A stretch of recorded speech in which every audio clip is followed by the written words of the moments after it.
Well, well, well.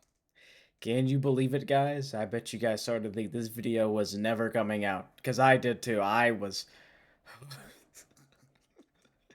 So you might be wondering, Fuzz, where's the second half of this video? And to that I say, it ain't here yet. So, if you don't know, I've been very busy with a bunch of other things, like trying to get other uploads done and trying to be, consistent with my other videos and my gaming stuff on top of this video. And I won't lie to you, this was the undertaking of a lifetime. Trying to get these 4 episodes done while trying to do everything else was just hell on earth. Not to mention, I just started a new job, so I've been very busy with that, which, by the way, job's been nice, it's been pretty fire. But, I've only ever had time to edit this video, at night, or, early in the morning, which never happens, or on my days off. But I finally, after finishing episode 3, taking a couple, a month or two, oh boy, months or two, to finally finish up what is the first half of this video. Now, I'm gonna set down some ground rules here. There may not be a second part to this video. Now, that's not to say that this was the worst thing ever and that you're not gonna get a second part of this video. No, no, no. I'm not here to say that. What I'm here to say is that I don't think this video will do well. Because, I just don't think it will. I mean, number one, it's my channel. Like, I don't usually upload this kind of... This is very new to me. Like, I'm a big variety guy. I upload a bunch of variety all the time. Like, my channel is a big example of a variety channel that can exist and still thrive. But this is the newest thing I've ever done in my life. And it was hell to edit it, but I don't think it's going to do well. However, I'm willing to try. I'm willing to give this gamble a shot and to see what might happen.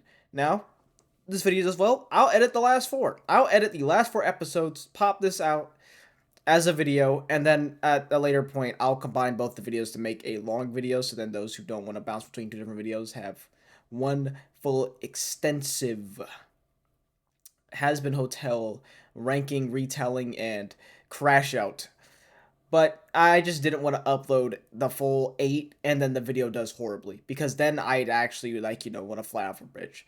But will this be the last time I ever do anything like this? No, I definitely have more plans to do videos like this. Like, I still want to do Hell of a Boss. Because I love Hell of a Boss as a show. And I do want to talk about its plot. There's also other shows. And as well as video games. This was initially supposed to be about video games. But that Tomb Raider video, as you can see, probably is not happening. I don't have the footage anymore. Don't know where it went. Don't know where it disappeared to, but it's gone. And it's been months since I did that, so it's likely that won't happen, but I do have other ideas. So if y'all do want to see something else like this, let me know by leaving a comment. I'm done with the yap. Enjoy this video. This video does well, y'all get the second half. All I've got to say, y'all get the second half. But I hope y'all do enjoy this creation. So the first episode gives us some groundwork for the world, basically starting off with Lucifer, who had some creative ideas, but people didn't like listening to him because they're mostly about free will. Ooh, I know, it's crazy. Like, imagine free thinking in Europe around the world. Yeah, they didn't like it, so they kind of took him out of their lunch table and put him in the corner with the quiet kids and the weirdos. But then we have a scene between Adam and Lilith.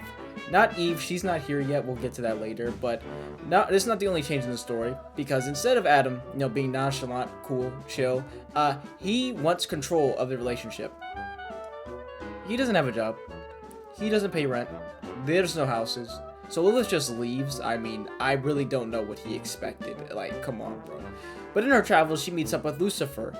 Lucifer pitches her this idea of free will and all that, all his stuff, his creative thinking, and they fall in love and try to spread this thought of free will by offering Eve the forbidden apple that got both Adam and Eve kicked out of the Garden of Eden, if that is what it's called, right? The Garden of Eden? Yeah, I think so. Yeah, someone correct me down in the comments.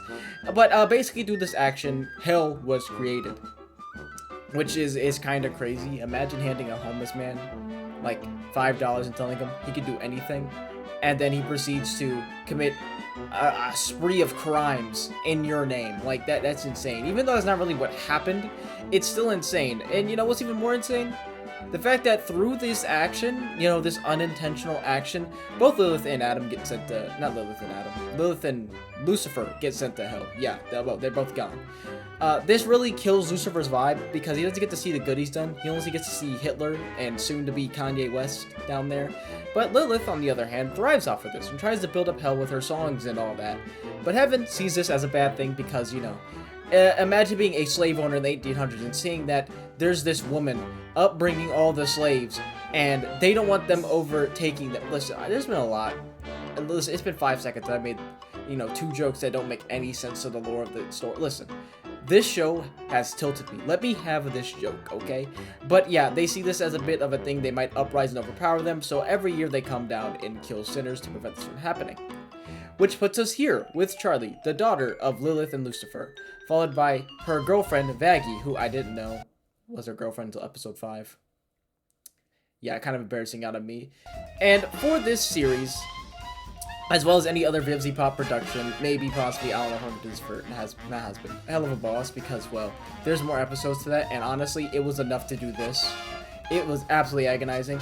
I decided that I would count every time there was swear words, and I'm recording this after I did that outro for the teaser, and after I realized the fact that my numbers were all wrong, so I will still give you the count that I have and all that, you know, because, you know, it's there, it's still sort of relevant, but in editing, I might just put the actual number that's there, and at the very end, I will use the counts from those videos instead of my own, since, you know, mine are technically wrong, so yeah, we'll just compare and contrast to see how wrong I was, but yes, I counted every single curse word in this entire script. Because, you know, for some unknown reason, every time we say a word, we have to include it with a swear for some reason. And funny thing is, every time I say swear word, I sound like a 5-year-old. Curse word, that seems like a better way to go about it. So, both Charlie and Vaggie have a girl-to-girl talk about the extermination that is currently happening behind them. And we find out that Charlie hasn't seen her mom in the last 7 years, which she isn't really pressed about, since she's more or less worried about her own project, but yes, it's the damn hotel.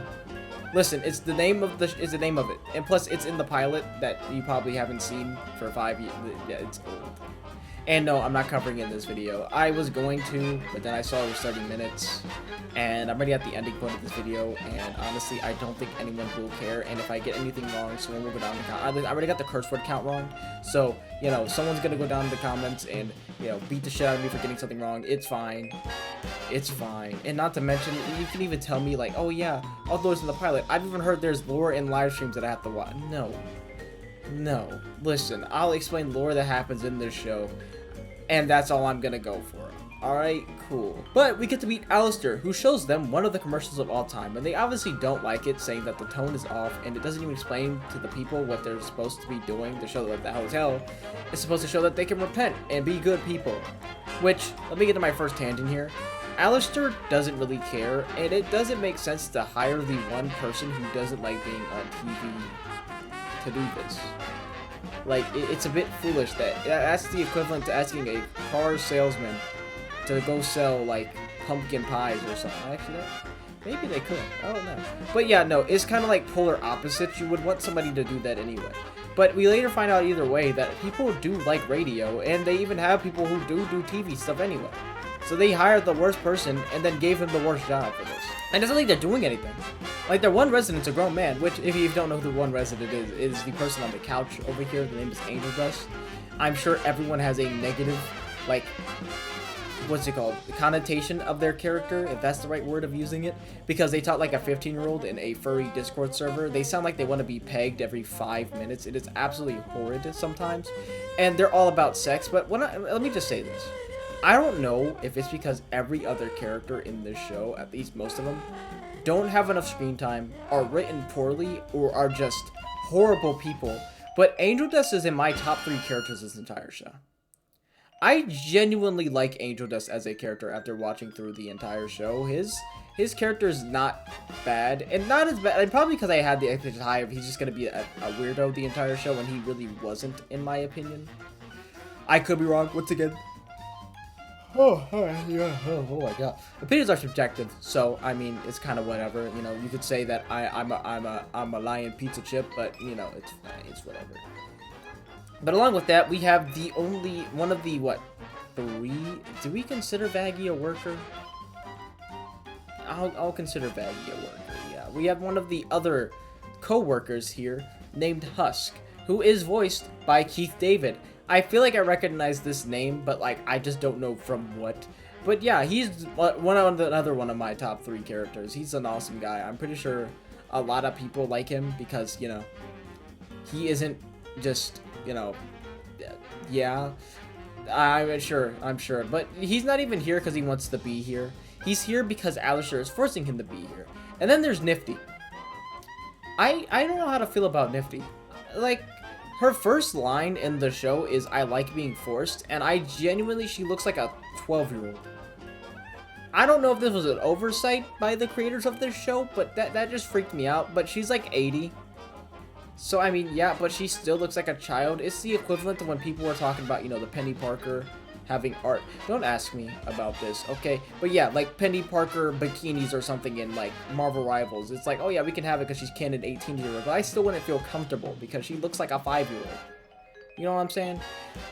But on top of all of this, Angel asks, why doesn't Alistair just force everyone to be at the hotel if he's in support of this cause as well? Which, he could do that, but Vaggie says that they should want to be there, not be forced to, because then it just seems unsincere, which, you know, is fair.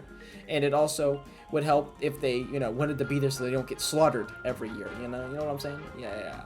We get to the fun part of this video. The part where I get to rank the songs in these episodes, which I'm not ranking them on a tier list. I'm just going to give them a number rating. And once again, music is subjective.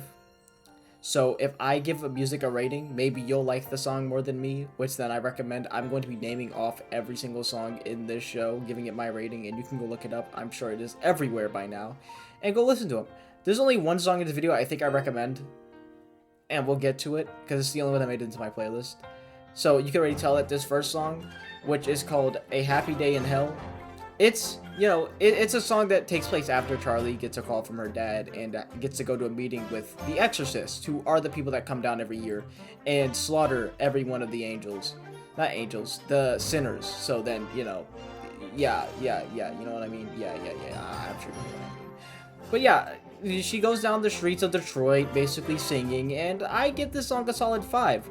I do think it's really funny seeing all, like, the people on the streets getting set on fire, killed, you know, eating people alive on the streets, the weird bug creature telling Charlie that he can touch his nads or whatever, which I don't know why that's a thing. But I just didn't like the song itself. I mean, I thought it was alright. But it's, you know, it's just not my cup of tea. Yeah, so it gets a 5 out of me. Now we meet with Adam, who I've seen voices 4 characters in the Vivzy Pop cinematic universe. And I won't lie to you, this guy is a D1 rage baiter. It's nice to meet you. Totally. Nice to meet you too. Oh. Ha! I fucking got you. Did you fucking see that? Good shit. I'm surprised Charlie did not throw a haymaker at this guy, even though, and this is something I didn't notice when I was writing the script at this time, so I'm gonna go off here a little bit. Adam is supposed to be a hologram in this scene, right? It's, you know, if I played the scene already out to show that he's a rage baiter, then you'll know what I mean. But it's weird that no one can touch him, but he can touch everything. It's kind of weird how they go about it, because there's a later song where he's singing and he kicks Charlie out of the room by grabbing her. He also fist bumps Lute, who, by the way, that is Lute next to him, like, you know, what, second in command? Yeah, that's the word. Yeah, second in command. But I just kind of don't get, oh my god, what he is. It's just really weird. I don't get it. Yeah? Oh my god, it's just stupid. But yeah, no. He's a leader. He's the leader of the Exorcists. You know, first man. I feel like to read this up. This is the first man, Adam. But after, you know, Charlie gets rage baited for the second time in a row, we cut back to the hotel where they are trying to remake it. Yo. Okay. Who let me into the booth? Jesus Christ.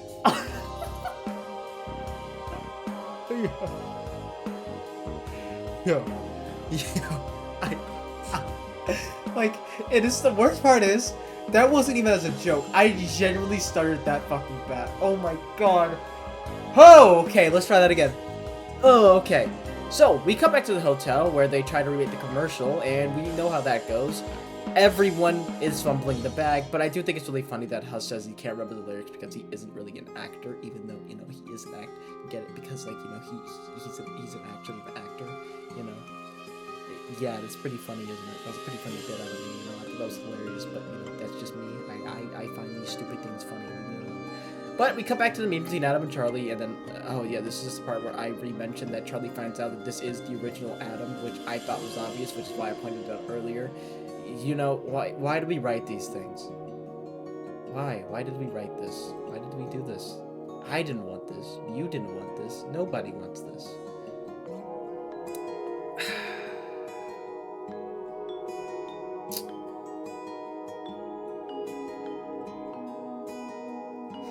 Anyway, we come back to the hotel, and we get probably the funnest.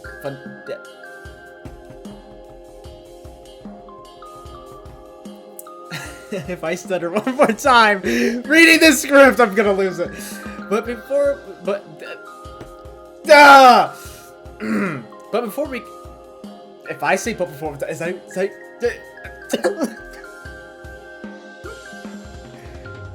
I'm leaving this all in the video. I'm leaving it all in. If I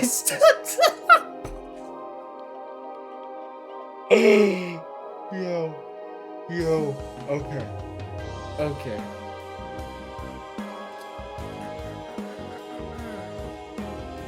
But after we cut back to the hotel, we get probably the funniest scene in the show so far. Cleanest rooms, okay? Got it. I'm ready. Action.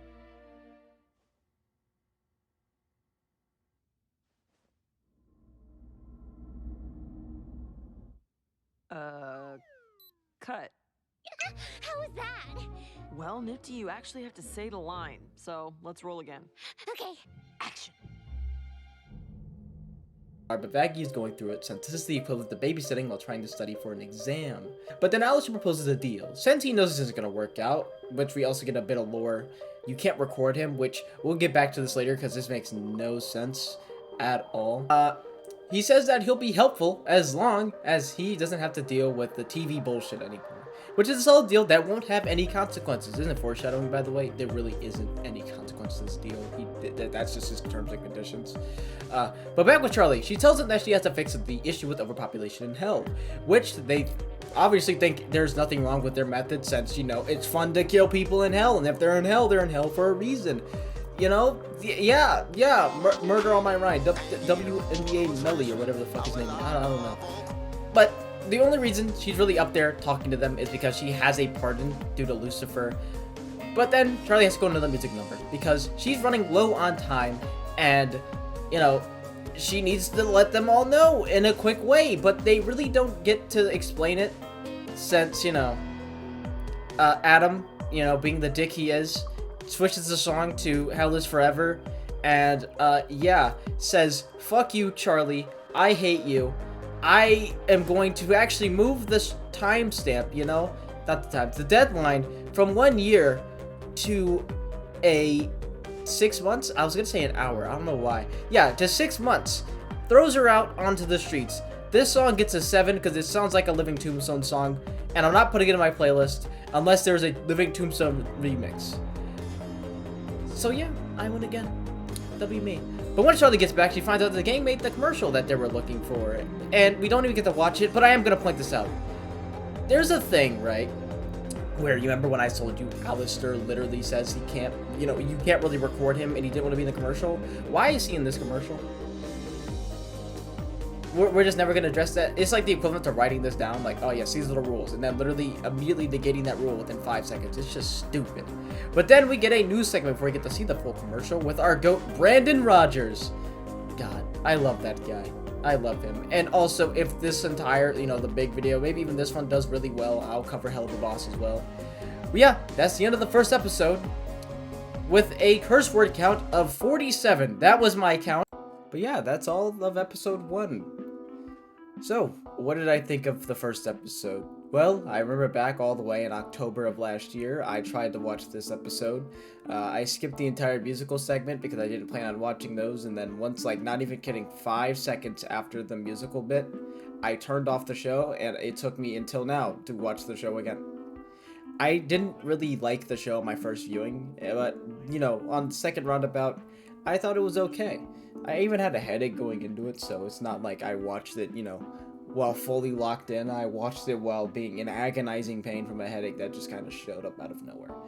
I thought this episode was just fine. I mean, it's the first episode. I don't expect a lot of things to happen, except for, you know, the small story building bits. And it does it well, in my opinion. I do like Adam as a character, even though he is probably the worst character later on in this show for many reasons. But as of right now, I think he's okay. He's pretty funny. However, I don't like the fact that I had to listen to him curse for about a good, like, not even kidding. He said the word dick 7 times within the span of, like, 4 seconds. Even in my script, I wrote that my curse word count went from 11 to 43 by the start and end of any scene that had a minute. It was crazy, but, you know, I like this episode well enough, and I was very interested to see where the show goes from this point. So, I'm gonna give it a solid B tier. Yep, that's where it's going. Just B. Yeah, that's my honest rating, and we're just gonna get to episode 2 now.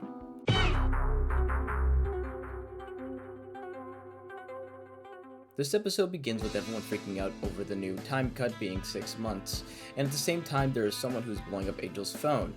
We'll get to this person a little later. They are very pertinent to this episode and later episode, but we're not going to talk about them right now. But with this, they think that everyone should be coming to the hotel to help them push the agenda of be good equal go heaven. However, they don't know how to use the door. Instead, they blow a hole in the wall.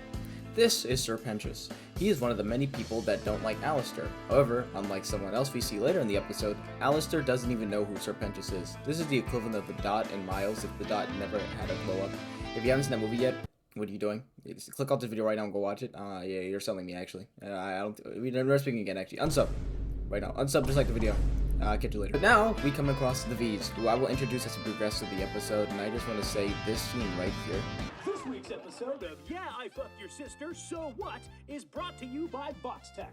Won't even lie to you, I thought this was the funniest shit ever, because it was so out of nowhere. And what is this dude watching right now? But now we're joined by Vox, who is handling a phone call with Velveeta. That's what I'm calling her, because I don't like her.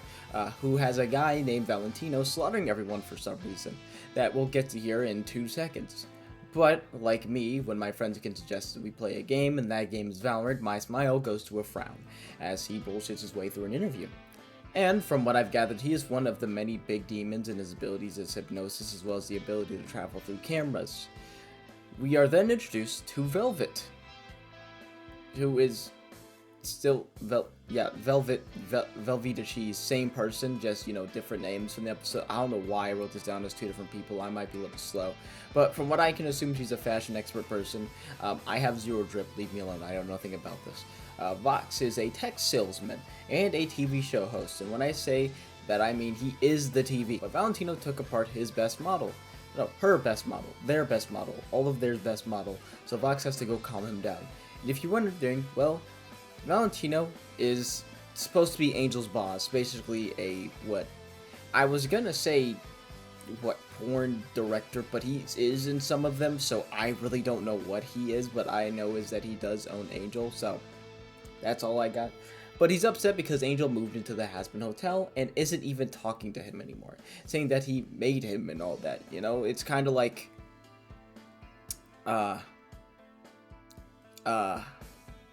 yeah, I got no jokes for this one, so we'll go down in the comments and make a joke for this segment in the video if we made it this far. Please and thank you. But Vox doesn't want him to do anything about it because that would look bad on them, saying that he can't even control his own employees. That's terrible. So he talks him out of it, but in turn he finally spills that Alistair is also at this hotel, which ticks him off since apparently Alistair has been AWOL for the last 7 or so years. Yeah, it is not even like he's upset that he's there, not that he was gone, you know, it's just so funny. Then we get to see Alistair, who is still fucking with Pentious because bro is the most passive villain I've ever seen, but after ripping off a part of Alistair's suit, he gets sent across the 7 rings. Which I don't know what this is because yes, it's an explosion of the sorts, but nothing else is really affected by it. Just him getting sent across, like, it's like he got strapped with a rocket. It's crazy. But as Alistair goes to get his suit fixed, he leaves some minions to come fix the wall. But after this, we get into the first, and there was 2 musical numbers. I just counted this as 1 because I forgot the other one. that tells you about how mid this next song is about to be. I don't know what it is. But this song is basically a 1v1 between Alistair and Vox. TV versus Radio Demon. TV loses, and it's kind of built some character for Alistair, who generally is scary a little bit in this show. I gave the song an 8. Might put it in my playlist, but since I haven't done it yet, it's not happening. I didn't even... Oh, I did. The song is titled State Gone. Maybe I shouldn't be allowed to read scripts anymore, huh? Who let me make this video? Who let me get this far into the video making process? Anyway, so now Vox needs a plan since he's getting too close, since Alistair's getting too close to Charlie and doesn't want him becoming more powerful than he already is. So Valentino suggests a mole of the sorts, and that mole is, well, Sir Pentious. And I wrote this whole bit where I was going to call Sir Pentious Mr. Snake from now on, but literally not even kidding. Near the ending portion of the script, I kept writing Sir Pentious anyway. So I'm just not going to do that. We're just going to keep calling him Sir Pentious. I just thought, that was really funny. But anyway, here we get into another little rant of mine titled, Why Are We Letting Him In? So if you don't know, Sir Pentious is staging himself going into the hotel to, what's the word? Repent and all that, He's in there to repent. But he's really there to be a mole, and they're just letting him in. Like, he was trying to blow up the entire hotel. Sure, he wasn't really there for them, but he still is somewhat of a villain. This is the equivalent of being glued to your house while he was still on his visit. Yep, there we go again. Here we are again. Villain arc, on his villain arc. It's kind of dumb. And especially when it's been 6 hours. You know what he's been doing in those 6 hours?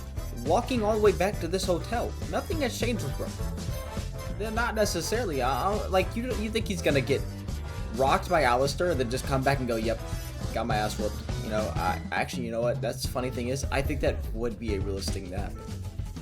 Maybe I'm the one overthinking. Maybe I overthink situations. But anyway, they let him in and start to indoctrinate him, and Angel isn't having one bit of this, knowing that he's full of shit, basically. Right now, they have Sir Pentious, who may do better than him, and he does do better than him. So after some first grader-ass exercises, and a pretty funny scene between Angel and Snake, where the guy named after cocaine has to pretend to be a drug dealer, while Sir Pentious is a child, Angel runs off to bed. But anyway, later that night, Angel is going through the many voicemails they've received from Valentino, which does not have Angel already chopped mental. So chopped, he doesn't even retain fat nuggets. Can I read? Let's run that back. But anyway, later that night, Angel is going through the many voicemails they received from Valentino, which doesn't help Angel's already chopped mental. So chopped, in fact, he doesn't even retain fat nuggets. Instead, they start drinking. Which, by the way, I meant to point this out in the first episode, but isn't drinking technically a sin? Why do they have a bar? Maybe I didn't read the fine print, I don't know, but we'll just leave that be. But while on his drinking adventure, he spots Sir Pentious planting a camera in a random room, and I won't lie to you, I thought we were gonna get one of those episodes where Angel tells everybody he's a mole, but they don't believe him because he's like a shitty, resident, and they're like, Sir Pentious, we love you so much, and like he kind of gets away with this for a minute before they finally realize that Angel's telling the truth. But then I realized this episode had 5 minutes left in it, so that didn't happen. But yeah, they fight a little bit, which leaves the rest of the crew to investigate. But like, aside from the initial punches and Angel yelling, this fight was very quiet. There's like 0 sound effects to this fight. Like, it's kind of insane. Like, even I've seen like YouTube poop fights that have more sound effects than this. That's what happened. Angel shows him the camera. Snake tries to get an evac, and Vox hits him with the low-tier god quote before we get our second musical number for this episode. But this episode is called It Starts With Sorry. I'm giving it a 4. I'm not even going to go into detail on why I don't like this song, but just know, even Nifty doesn't like this song. She kicks Sir Pentious and then runs off after that song. But yeah, that was basically the end of the episode. And we have a curse word count of what I counted to be 53, with, if my math is correct, 2.12 curse words per minute. Now, I won't lie to you, I did kind of enjoy this episode. It was hell on earth for the curse word count, Doc, but there was a lot of jokes that landed for me. I love the small character building that's happening that will surely have payoff in later episodes, and Angel was being less of a slut this episode. I didn't mention this, but Huss during the role-playing scene had me kind of cooked. It was really funny. Dude actually hates being there at all times, and I'm glad he usually stays in character with not liking these people. At most times. But yeah, I'm gonna give this episode a solid 8 here.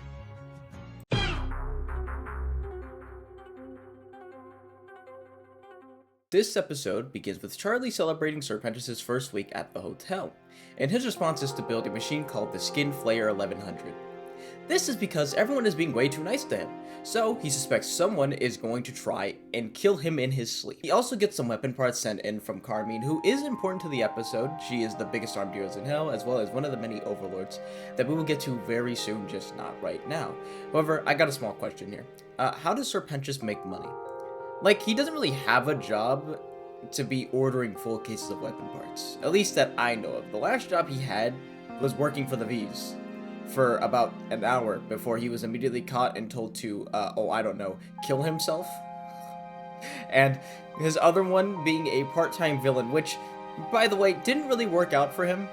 And on top of that, he is currently repenting for his sins in the hotel, so that's also out the window. He must be a good investor, I guess, better than some other people, including myself. But anyway, this episode, at least at the hotel, will surround trust. And the best way to gain his trust is to get rid of his little 8 guys, who don't really care that they have to leave. They're all pretty much brain dead, except for one of them, to my knowledge. So yeah, we'll get to that here in a few minutes.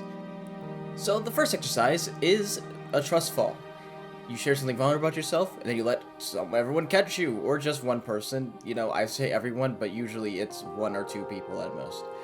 However, the twist with this episode is that Charlie is letting Vacuum take charge today, who turns it into the JROTC, which, upon watching later episodes, this is important for later. And I'm gonna see. I'm gonna take bets. I'm going to say it in a later episode, and I want you to see if you can guess why this is important later on. It'd be a really funny, game here. Well, let's see if you can guess the importance of this scene at all later on. But for this stuff at the hotel, I won't really go scene for scene for it because it all isn't really that important to the grand scheme of the episode.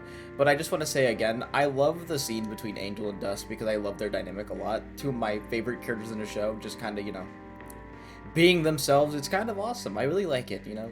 It's pretty cool, pretty nice, pretty heartwarming. And I still to this day cannot get a read on Nifty. Still can't. I don't know. I don't know. You got me cooked. You got me fried.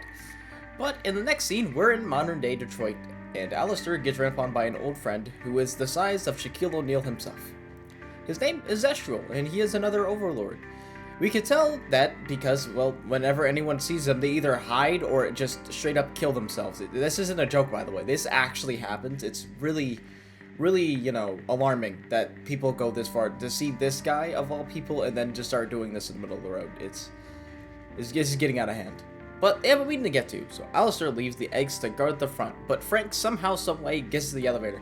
By the way, Frank is the only named and somewhat intelligent character of this show out of the eggs. It's weird. But yeah, no one seems to mind, oh my. Sorry, episode, yeah, video essay, we gotta get back to this, so anyway. But yeah, no one seems to mind him running around, they kinda just leave him be. So, there's this meeting between all of Hell's overlords, I think. It looks like it's all of them. I don't know if there's any more, except for, 3 pertinent characters that we'll get to in like 2 seconds. And by in 2 seconds, I mean right now, because we get to probably the worst scene and song in the entire show.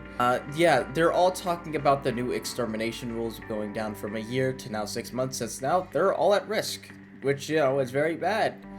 But then Velveeta Cheese comes into the meeting place in lieu of the other 2 Vs who are apparently quote-unquote busy. But, no joke, she is the most annoying motherfucker in the entire show. It's actually like she's written as an edgy teen, but in, like, the worst way possible. Like, I can get over the constant cursing from every other characters, but having a character act like the person who writes the script is just, oh my god. You know that Akira meme? This is how it feels to see her on screen, like, ever. It's shocked. But she shows off one of the dead angel's heads from, like, the beginning, the first episode, proposing that if someone can kill them, they should just, fight back. But everyone doesn't want to, do that because, number one, this isn't really enough proof to, warrant a full-blown attack, which we'll get to this entire plotline in another episode, just not right now. Yeah, basically saying it doesn't warrant a full-out attack, we don't have enough proof that they can actually kill him, and, the big thing kind of is that if they don't have a foolproof plan to kill everyone, that just means that they'll just slaughter everyone in hell, and really, they don't want that. No one wants that. Not a soul wants that, you know? Would you like it if, you know, you were actually, I'm not even gonna make that joke. We're gonna keep that joke out of the video. It popped up right in my head, and I was like, yeah, we're not gonna do that one. Yeah, no, but yes. Basically, this all comes from Zestral saying that, yeah, you know, this is a bad idea. We shouldn't do this. And Velveeta Cheese's response is to call him a pussy, which he has more restraint than me. Because I guarantee you, if this were me in this meeting room, you would have saw hands thrown like no other. She can't fight. Trust me, she can't fight. I'm willing to bet she cannot fight. But then we get into the, you know, first of the 2 songs in the show called Respectless. It's a fight between Velveeta Cheese and Carmilla, and I hated it a lot. It's literally just Velveeta Cheese rapping her stance or whatever, once again being an edgy teen, and I think I would beat someone to death if I saw them jamming to this song in public, mostly because who that watched this episode is on her side. Like, truly, like, I get the point, she's trying to drive, but like she's doing it like the worst way possible. It's just awful. This song gets a 0. I would recommend it. And then she accuses Carmilla of knowing where the head came from, and she just ends the meeting right there and then. So, in response to this, Alistair tasks Frank to go follow Carmilla to see what she knows. Whew, halfway through this 3rd episode. I hate this episode. I hate it. Literally, this is not even trolling.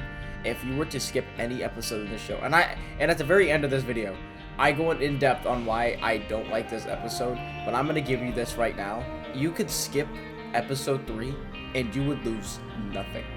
Nothing would be lost. You would still have all of the plot points if you skipped this episode. It is so bad. It's so bad. It's so bad. It's so bad. It's so bad. It's bad. It's bad. Oh my god. Okay. Let me continue on. Let me keep pushing it. But we can't forget about our hotel plotline.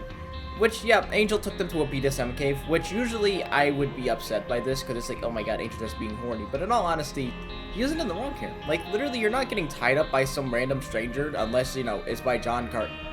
I did the same shit twice. I recorded this yesterday at like 3 in the morning, and I'm currently redoing the tape for this, and I'm not even trolling.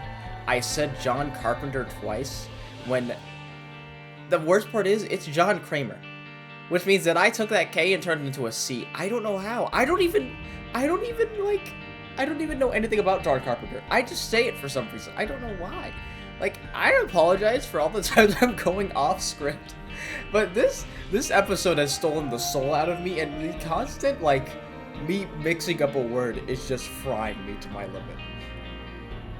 Okay, but anyway, yeah, so the main point I'm trying to get here is that, yeah, you're basically not doing BDSM with some random stranger unless it's your friend, you know? You have to fully trust them. But none of them do it because, you know, number one, it's kind of just a weird thing that no one's comfortable with. Except for Husk, who was getting a back massage from a wedding girl. And Nifty just had to make it weird. Yeah, which, by the way, if you don't know, this is everything on the script, Nifty is also the voice of Penny Parker in Spider-Man Into the Spider-Verse. Yeah, this is 2 Spider-Man Miles Morales references in one video. Yeah, where's the next counter? Yep, we're Chop Chat. It's over. But since no one was vibing with this, Vacky takes them to the streets of Chicago and plans to throw them down into the battlefield that is walking down the road, being in public transport, being employed, some might say. I don't know what Chicago's like. I don't live in Chicago, nor have I seen Chicago. Most of these just references to places that I hear are horrible, you know?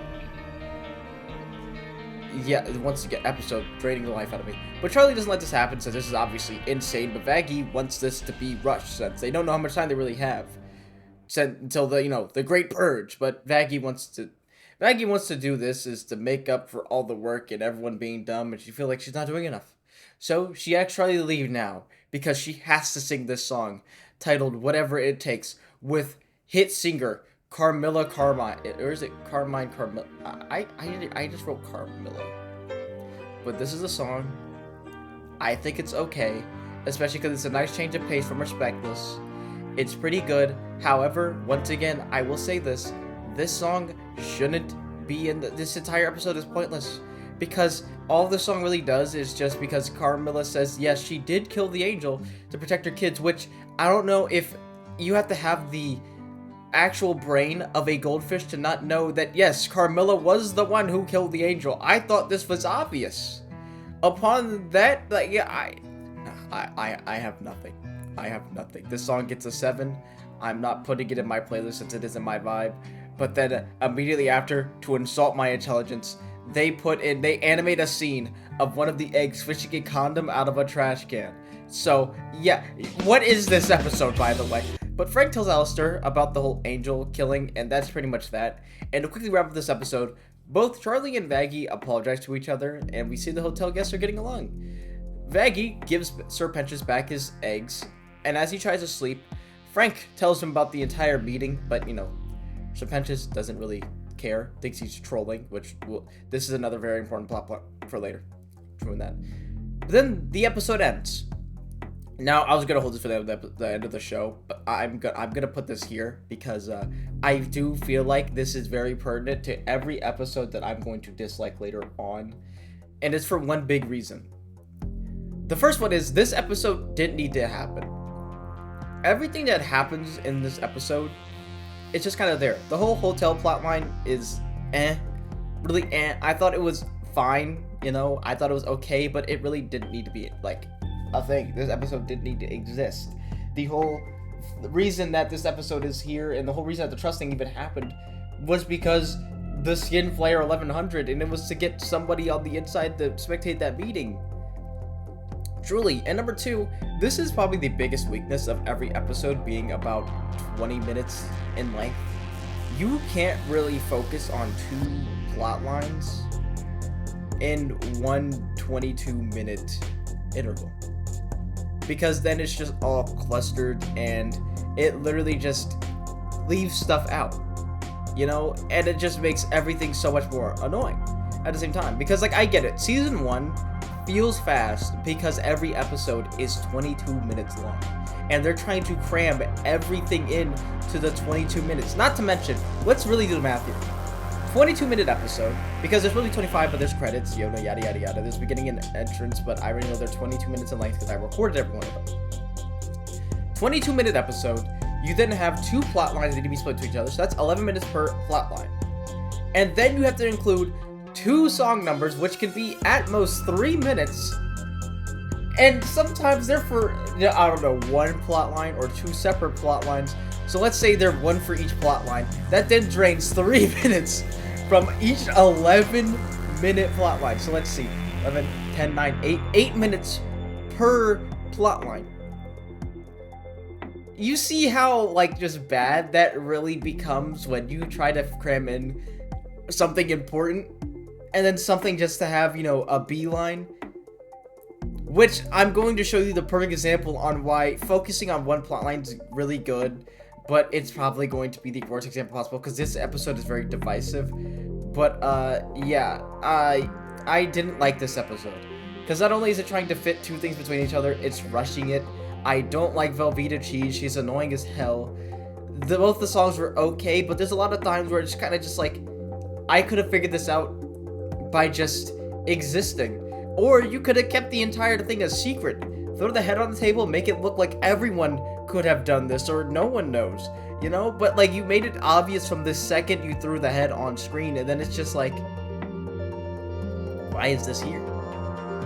Why is this here? It's dumb. It's really dumb. I hate it. I didn't like this episode. So, I'm giving this episode, I was gonna give it a high D or C. I'm giving this an F. Upon, like, further reconsideration, I don't like this episode at all. This episode has nothing to offer. It's mid. The only good part was the hotel plotline. That was it. And I usually will not defend the hotel plotline because it's just usually, you know, mid. But it was the best part of the entire episode because at least it didn't involve Velveeta Cheese. But one of the other good things about the episode was the fact that this had the lowest curse word count at the moment, being 20. And on average, that makes it 0.8 curse words per minute. Oh my god, I hated this episode. this episode has some moments that are very icky and bad, so here's your disclaimer. This episode contains scenes of abuse, addiction, and sexual assault, so if you don't like that, get on up out of here, hit that timestamp. But I say this, but this is only going in like the first half of the video. Like, I'm posting 2 separate videos, but if this is like put into one big video, then there will be a timestamp on screen when I re-edit this entire video, but just not in the, I don't even know why I need to explain it. Matter of fact, yeah, just click off the video.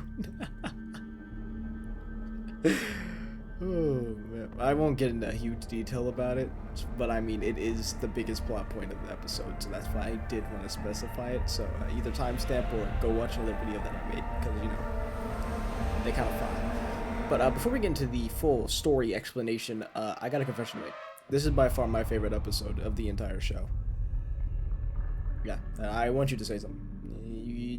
Listen, I can't give you the disclaimer then say that afterwards. I look like a fiend, but I need you to understand that you'll know by the end of this, you know, whole ordeal why I do. But anyway, let's just get right into it. We start this episode with a literal sex scene taken straight out of E621. No joke, by the way. They animated this and posted this. Like you think Angel's getting interrogated, which I mean already, you know, this story has no stakes. These episodes have no stakes. So I'm already kind of like, you know, skeptical, but then, you know, we just watch him get power drive and you're like, yeah, I figured it. Now, before you do anything, get off your keyboard right now. I want you to take your scroll wheel, scroll back up into the video, because you're not going to go in the comments being like, oh my god, I bet Samuel was him. I bet Samuel's sitting there like, oh my god, that's so me. Yeah, get out. You click off the video too. Yeah, I'm sick of all y'all. Yeah, you're pissing me off. This was for show and tell, which, mind you, this is very important to Angel and his character for this episode, because he's very proud of this video. But Husk, my D1 hater, you know, my goat, says that, hey, that script was kind of buns. And, you know, a lot of people, my big question is kind of, you know, how many people watch the porn for the acting? I mean, I really don't know how it work in hell, because, you know, some people, I guess, watch it for entertainment.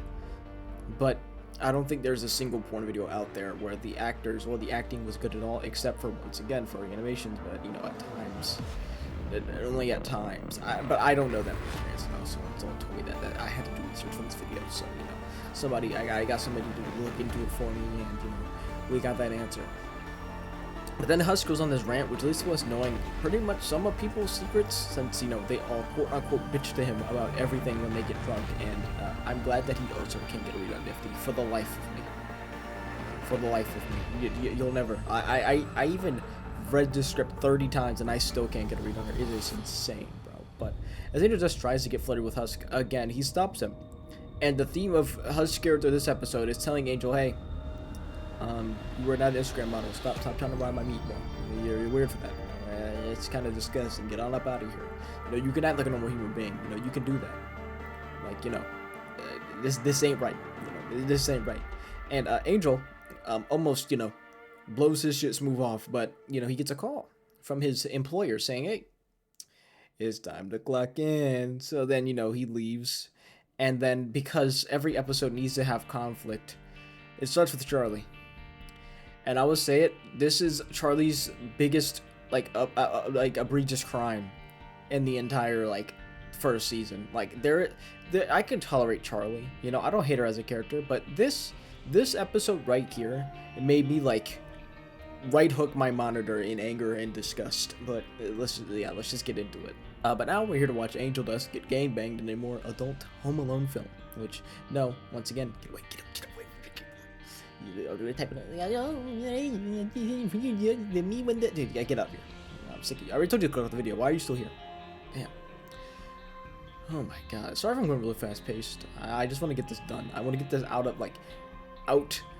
of editing. For the love of God. I've been sitting here doing this for almost 2 months now. It's getting out of hand. But anyway, also, we see Angel's ass like 7 times. Not like fully, but we do see it. Somebody animated and drew this and put it in the episode, by the way, just so you know. Like, the cameraman ain't have to zoom in on this, but we did. And before any of y'all say, why you look at it? Because it's the only thing on screen. There's nothing else to focus on. But before anything can really, you know, happen to Angel, Charlie walks in. She wants to talk to Val about getting more time with Angel, which, you know, is okay and all. You know, getting a little PTO is fine. But it's what she does afterwards that really irks me. So Val all for having a talk with him. But you can obviously see Val is like, hey, Angel, you got some zip chip. You trying to go somewhere cool? You know, that's weird. But you can also see Angel's kind of like, hey, Charlie, I'm gonna need you to bounce. You know, we can talk about this afterwards, not while I'm working. And you know, Charlie's like, no, silly, I have to talk to him. And then you know, it leads to Angel, who is just trying to do their job, starts having a bit of issues with some of the workers because Charlie, the Yabbler, is talking to a random worker about the hotel, which, you know, would be fine if they weren't in the middle of a shoot and my man with the boom mic wasn't, you know, clogging up the scene. And then, oh my god, bro, like reading over this and envisioning it in my head pisses me off. You know, once again, Val look at an Angel like, you know, hey, get your hell out of here. And Angel like, hey, that ain't me. But then Charlie proceeds to trip on a cable and unplugging one of them, which, you know, just like like Charlie's character in this moment, it gets set ablaze, you know, causing a fire in the, you know, the building, you know. But you know, Val has a handle, you know. Val's got it taken care of, but then he's also gonna take care of something else in Angel's dressing room. And what happens afterwards is Val giving Angel the Mike Tyson treatment. It's insane. This is like, actually, I have to say Chris Brown treatment, you know? But like not you know, but like, you know, obviously the aggressor is not, you know, the one. Like Mike Tyson ain't losing a fight. Be so serious. But yeah, basically beating and throwing Angel around the room, degrading him, calling him out by saying, "Hey, you thought that was gonna work, huh? Yeah, no, never do that again. Okay, that's not. I own you. Yeah. By the way, yeah, he does own Angel's soul. This is only brought up one other time in the show, and it's very important for nothing. Nothing. I don't even know. Like, now that I'm thinking about it, right? Logically speaking, if you're in hell, you are dead. Right? So how does owning another person's soul really matter? Like what? They gonna kill you again? Like get a load of this guy. I mean, like, come on now. But yeah, no. He owns Angel's soul, and then tells Angel to get it taken care of, get business done. And then when they walk out, Charlie walks up and says, "Hey, I don't tolerate this abuse to my friend, and I will let this slide." But then Angel, a blessed W character, walked up to her and says, "Hey, no, this is your fault. You did this. You could have left when I told you to, because you know, I was fine until you did this, and now I'm going to be getting power drive for the next 8 hours, and it's your fault. You know, no pay, no PTO, no break, nothing. You know, like, this is terrible. This is awful." And then, you know, she leaves crying, going like, "Man, I really messed up, did I?" And then we get the song Poison, which I thought was okay. That's all I have to really say about it. It's mostly just a music video of Angel talking about how, you know, this job is like a disease. It's like working customer service pretty much to him at this point. But the music video looks pretty cool. Actually, I take that back. This is not the one I wanted to say that for. This one is actually, you know, don't look it up. That's all I got to, don't even. You don't want to see it. All I got to say. But anyway, let's get back to the story. The very important story. It's not 8, by the way. An 8. It's an 8 out of 10 for me. Back to the story that y'all want to know about. Angel heads back to the bar at the hotel to get a drink from Husk, and you know, it's chill. You know, Angel just doing his basic thing, going, "Hey, you got a snake in your pants, or you just happen to see me?" And then, you know, Husk is once again like, "Hey, stop. Don't do that. You're weird. You're weird." And then, you know, Angel gets mad, saying, "Hey, this is me. This is the real me. You know, I can't be normal. This is me." You know, and then he kind of just leaves after, you know, trying to fight Husk, and then, you know, being 6'12" stature is very unfortunate for the, you know, the billboard on top of him. Gets him the brain damage of doom and despair, and then, you know, runs out in anger. You know, that's kind of how that went. But then Baggy, oh my god, bro, I'll say it, like, I don't know if this is just me, but upon coming back to doing this video, I don't think I like Baggy at all. I don't think I like her. I'll say I don't think I like Maggie like at all, dude. She's just, oh my god, bro. Like I don't like her. I just don't. I don't know what it is, but I feel like upon coming back to this and reading her name, I was immediately just hit with like a wave of despair. I don't. Okay. Okay, anyway, Vaggie then tasks Husk to go get him because, you know, he made him upset, which in all reality, no, is not even Husk's fault. Like, brother is getting his boundaries pushed every single day by this guy, and no one has tried to stop him. And when Husk finally stands up for himself, magically it's his fault for driving him out. Like, brother. Go get Charlie to do it. I understand, like, you know, she's your girl and all that, your girlfriend, and you don't want to tell her the cold hard truth, but, like, this is Charlie's fault. This is her fault. She needs to go out there. Like, but no, Husk, like the humble king he is, goes out there and takes care of business, even though he didn't really have to. Like, he's too good for this world. Yeah, he's too good for this world. But now we're at this club, and obviously Angel is getting drunk. He's going crazy. Coffee cat on a Wednesday afternoon. But just like being a girl in the 1800s who was alone at the club, when Angel asks to have his drink refilled, the guy spikes it. So Husk, being the goat he is, shoots up the club with a deck of cards. You have to have seen it to know what I'm talking about. You know, I mean, you had to be taking your phone out your pocket, unlocking it, having the video load on your screen, rewind back by like 10 seconds to see what I'm talking about. And now that you wasted all that time doing that, yeah, this was W prank. Yeah, we got him. This is only a first time viewing thing. That's pretty funny. Unless you're on your computer, then you gotta, you know, you probably get that picture in picture. You know, like some people are smarter than the first figure, I guess. Or is it fifth? It's fifth. I'm slow. I'm not smarter than fifth. But Angel knew he was getting his drink drugged because he wanted that to happen, and I'm going to explain this the fastest way we can because I put a lot of yap here. You know, Angel doesn't like Val at all. And since Val owns his soul, he kind of can't, you know, go like, hey, I don't like you anymore. So Angel is trying to get all his holes worn out until, you know, I don't want to play with you anymore, Andy moment, you know, from Val, you know, that's basically the main preface of that. And then we finally get some Husk lore, and he was an overlord at one point, apparently, and he was also addicted to gambling, like anyone. And this is why he's a W. Like, come on now, like, y'all thought I was just calling him a W for no reason? No, my brother's a winner. Until he lost his soul to Alistair. Which, this is only brought up once. Like I feel like this is not brought up enough. Yeah, no, like, once again, Alistair owns Husk's soul, and this is only brought up one other time. Maybe it'll be brought back up in Season 2? I don't know. It seems like Season 2 added more characters before we even get done with the other ones, but, you know, I don't write stories. You know, I don't do that. But anyway, then we get a song called Loser Baby, which is probably the best song in the show. It's not even close. Like, this is actually the only song getting a 10/10. You should just go look it up. Go listen to it. It's a banger. There's also some cool lore that you'll probably get at the end of this episode between the song that is hilarious. It is so funny. It's pretty awesome. I love that song. But before they can finish this banger, the gang of guys that Husk shot up inside that bar come outside and go, hey, that wasn't very cool. We have to kill you now. Yeah, I don't make the rules. This has to happen. But obviously, since these guys have the plot armor of Rick Grimes, yeah, they just don't. That just doesn't happen. Yeah, they just get slimed almost instantly. It is like the quickest fight I've seen in my life. But that's pretty much the end of the episode. Angel forgives Charlie, which I wouldn't have, but, you know, we let that slide, right? Like, he got assaulted. Like, come on, bro. Like, he was getting worked in that room. Like, are we serious?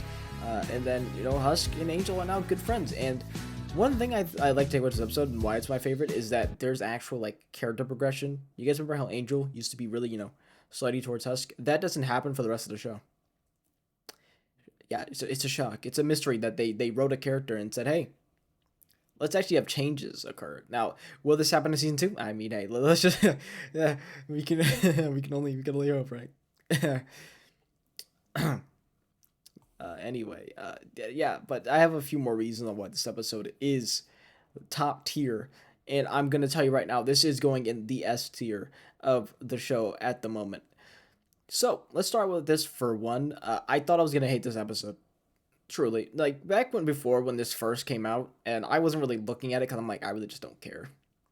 I'm a hell of a boss guy. I don't care about this. When I heard there was an Angel Dust episode, everyone hated Angel Dust on the internet. By the way, they hated him, like hated. Like I remember that first joke that I put in the video with what's her name, Nifty, with the camera joke. People thought that that scene was really funny, and then Angel ruined it. Which yeah, that's pretty valid. Yeah, no, I'll say it. You know that ending joke was pretty bad. But I'll be honest, Angel is a really good character. At least I think so. There's probably people out there that still hate him. I mean, literally, people hated him before this episode even came out. So I mean, people even afterwards. But yeah, I expected to hate this episode, and I really liked it because Angel Dust is a character that I actually enjoy seeing on camera, and pretty much all the jokes landed. My favorite being Angel telling Val, "Hey, actually, I'll just put it on screen so you guys can know what I'm talking about." Are going nowhere near Val. Angel, what is the fucking holdup? I'm coming. Not off camera, you're not. Please. But then also, there is actually once again positive character development, and once again, Husk and Angel are pretty funny characters, and having a full episode with that is pretty cool, and both the songs are pretty nice as well. And also one of the probably the best things about this episode is that it has to do with every episode's runtime, since every episode for some unknown reason tries to have two plot lines within a 20-minute time span. Both the plot lines kind of either just abruptly end or just go nowhere.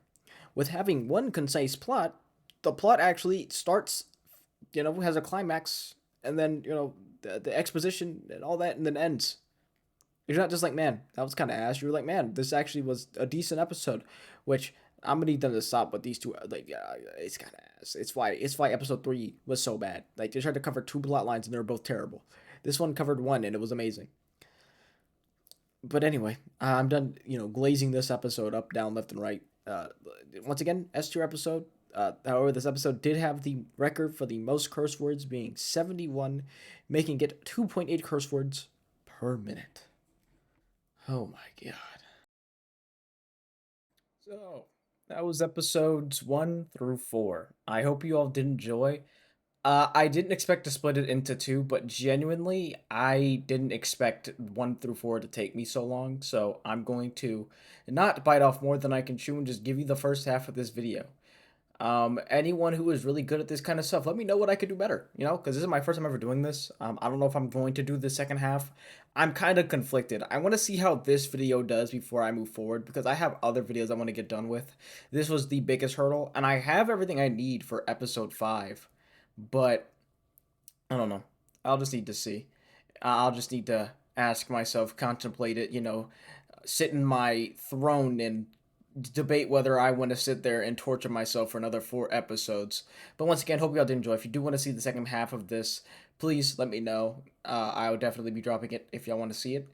And enjoy this part where I reacted to episode 4 with Coffee. I reacted to all of them, but this is the only one that I think is relevant to the video because this was a huge pipeline through episode 4, and once again why this is the best episode. But thank you for watching. I'm out of here. Is this real? The song someone used for that proposal? Huh? I saw something online. This dude doing a proposal for this song. He's like, "You're my loser, baby. So will you be my prom date?" And the girl said no. And I see why now. Why? What's going on my shots?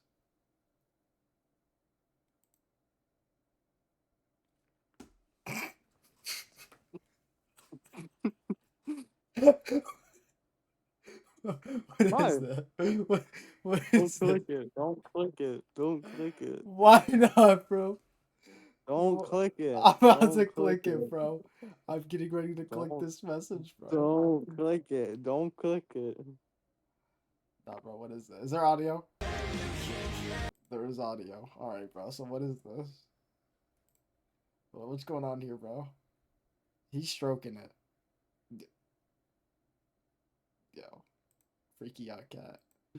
Anyway. Yeah, what the fuck? Yeah, Shoot. this is you right here.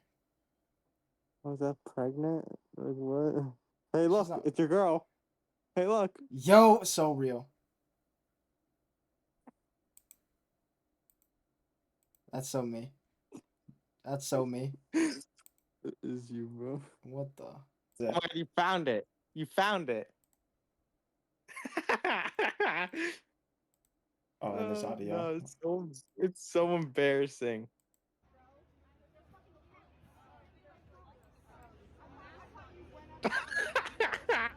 Yo, like you see, he ruined it because he looks like he doesn't even know what he's holding in his hand, bro.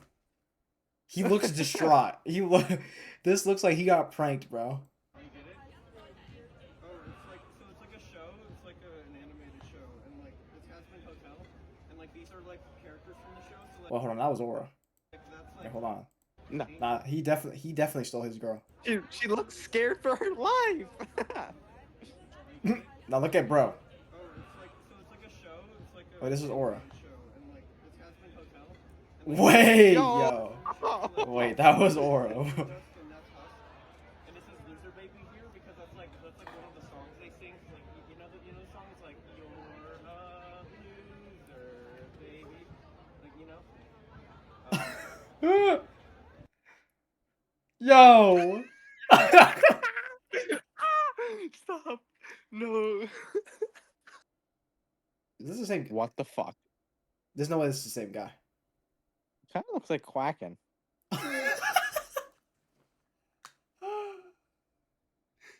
Yo, that's not nice, Oh my bro. god, bro, the one next to the turtle is crazy.